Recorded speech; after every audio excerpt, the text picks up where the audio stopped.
यस्तो छ हाम्रो गाउँठाउँ भन न बिल्ली सानो पारस हिँड्दैछ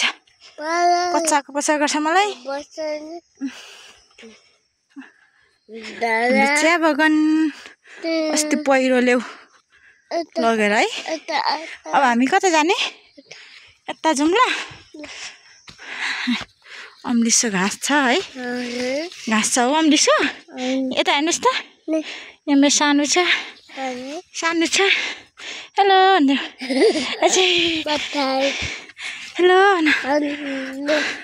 हेलो ल हिँड्नुहोस् ल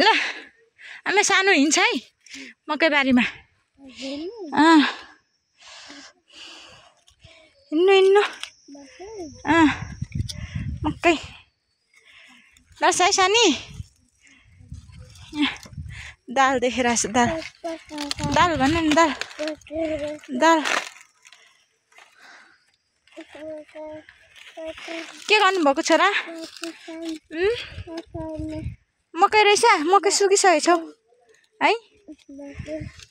आज जस्तो दिन भएको छ